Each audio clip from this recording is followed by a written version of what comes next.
Look what has arrived today from Jackman's Art Materials. These are crystalline watercolours and they should be just a whole pile of fun. I heard about them quite a while ago and finally saw them in action at Patchings and should have bought a set. Didn't, got home, thought bother, and I ordered them. So I have gone for their set number 2, which contains turquoise, which I love, shadow grey, orange grey, blue grey and orange. I thought we would try these out and see how we might use them in our work. Of course, the first thing to say is they are tiny. This set cost £20, which did include postage, but they are only 6 grams. I do not want to waste them. I do not want to tip one of these over and have little crystals of colour all over my studio. So what I'm going to do is make a little sprinkle pot. So I've got a thumbtack, a drawing pin, whatever you like to call them, and I'm going to put that through the lid, and that will make a little hole to sprinkle and seal it when I'm not using it. Actually, I reckon those are going to be quite hard to take on and off. So look what I suddenly thought. Oh, I've got these. These are just little silly pins. But those will be a lot easier to take off, and they will make me laugh every time I use it. There we go. Ha! Right. Well, those look wonderful. And you might think, oh, that's a bit over the top. But if you have ever used Brusho, which is a crystal dye, you will know that one speck of Brusho goes a very, very long way. And I suspect these do too. These are pigment based. They are permanent and they have pigment information on them. I want to show you some options for using them. We'll swatch them out and then we will address the elephant in the room, which is how do they compare to Brusho? If you've never come across Brusho, it's made by Colourcraft. It's been around for years. You have a few options for using it. First of all, you can dampen the paper and sprinkle on, or you can sprinkle onto dry paper, then spritz, or you can mix it up and use it as a paint. So I've dampened this paper. This is just watercolour paper, and then let's sprinkle. Oh, and you can see that little bit of sprinkle. Suddenly the colours burst out and we have PB15, so that's phthalo blue, and PO67, which is the orange. Isn't that pretty? But let's sprinkle first. I'll be a bit more generous here and spritz.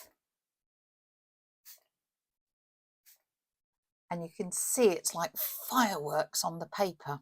Then, well, let's put a little bit of water here, sprinkle in, but if you want it to be a paint and a consistent colour, you can mix it up and use it as a watercolour. So this is the orange grey, and I just think those are beautiful. You can see how wild it could be with the spritzing, not very controlled, or you can be a little more controlled onto that damp paper, or super controlled to paint with it as a normal watercolour. I'm going to be careful, make sure I put that back in. Right, this is the orange, which is also a 2 pigment mix. It is Pyrrole Red and Quintholone Yellow. Do exactly the same. I'm suspecting it will not be as dramatic. And this immediately shows you the problem with these lovely crystal watercolours, or not problem, but potential problem, in that they go everywhere. I have got little bits of pigment here. I've just wet the paper and already it's mucky. Sprinkling into that slightly mucky setup, and I can see the yellow and the Pyrrole Red coming out there. Let's grab a brush and make sure I remove any spare little crystals. Spritz time.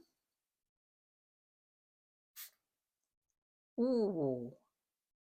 Sorry, you're going to hear me say ooh a lot because isn't that pretty? Let's mix it up and see what the mixed colour is like. Yeah, beautiful transparent orange. You're starting to see why I am being a little bit wary about sealing these up. See if I can get rid of these crystals. So the next one's Turquoise, which is a mix of PB15, PG7, which is phthalo blue, phthalo green. Dampen the paper. Oh, see, look, there's still a few crystals coming through there. Oh. So sprinkled on to dry. And again, yeah, definitely see those blues and greens coming out. And let's mix it on the paper, and it is a beautiful transparent turquoise. Love how it's going wild in that wet area. So shadow grey is a 3 pigment mix, so I'm really hopeful of this, because if these are splitting out into 2 colours, this should be really dramatic. And that is PB15, so that's phthalo blue, PR122, which is quin magenta, and then PG7, which is a phthalo green. So it's basically the same mix of this, but with quin magenta thrown into the mix. Sprinkle into my wet area. That wasn't terribly wet, so that's not being as dramatic. But that's quite useful to know, actually, because we can use it in damp and be a bit more controlled. So we've sprinkled on. Interesting. Yeah, the shadow, the magenta is not coming out strongly there at all. Those look really similar. See what it's like when we mix it up. Oh, I'm a bit disappointed with that. Yeah, it doesn't appear to be much magenta in there at all. I'm just going to check. I mean, I can't imagine for the life of me that it has settled out, but let's just give it a good shake and have another little go. Just in case, by any chance, the magenta, I don't know, is a heavier crystal and has separated out. No, sadly, the answer is no on that. And our 5th and final is blue grey, which is PB15, so that's your phthalo blue again, Pyrrole red, PR254, and yep, phthalo green, PG7. Oh, now that's better. That's what I was expecting with the shadow grey, that real separation and those 3 colours coming through. That is stunning. Let's pop some down there and do our spritz.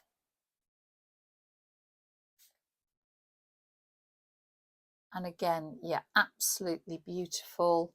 And then pop a little down here. We'll mix it up on the surface. So that's a really dark blue.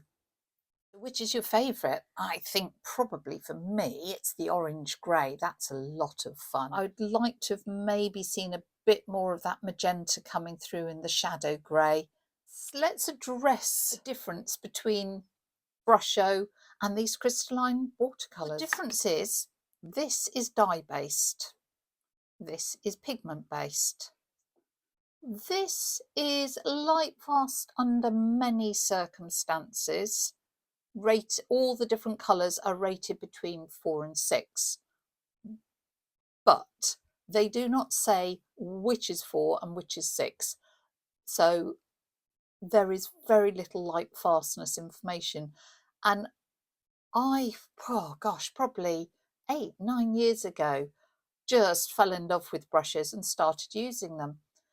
But then I was displaying some work, and I would say within 2 to 3 months, I noticed significant colour shifts, particularly from recollection. It was the sort of blues and turquoises that seemed to really fade. That's from memory. It was a long time ago. And that panicked me, because you've got a responsibility. If you're selling work, then you've got a responsibility to the people who buy it. And there is definite colour shift. Yes, you can spray with UV protection, of course. In my opinion, it is far better to use materials that are naturally light fast. All these are pigment based, they are light fast, they all have a permanence rating of 3A in this case, so the highest permanent rating. There is pigment information so you can see what's going on, and I like that transparency. I am not dissing Brusho because they are such a pile of fun and they are very affordable. All depends on what you're doing and what project you're doing. If you're doing work in a sketchbook that will not be exposed to UV, then Brusho's brilliant fun. If you're using it for other craft applications like dyeing fabrics, brilliant fun. Pigments would not dye fabric. You know, horses for courses, but that is the difference, and that's what you've got to understand. The Jackman's crystal watercolours are more expensive. It's a 6 gram as opposed to 15 grams. Do you know, it doesn't even say. These cost, again, £2 to £3 per colour. These are about £4 per colour. It's a far wider range of Brusho colours. The crystals are a more restricted colour range. Decide what your project is and what it's warranted, but that is the difference. Dye, pigment, not light fast, light fast. And just before we go, I want to show you what can be quite a fun technique, which is a wax resist technique. So use something like white wax crayon or an oil pastel on your paper. This is the blue grey, which I rather like.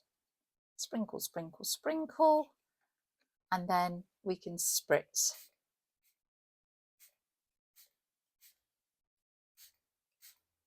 You can see that the wax resists the water, and then you get this amazing random explosion of colour within it. Of course, we could be a little more controlled, so again, just doing our wax pre-wetting.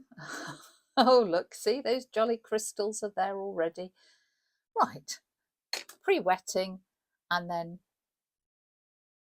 sprinkle it in so that it goes for a wander and we get that lovely spontaneous effect. It'd be wonderful to use for potentially for very abstract backgrounds or creating sort of fur textures, or maybe in floral. I can just see all sorts of possibilities. So I'm really looking forward to experimenting a bit more with these wonderful crystalline watercolours.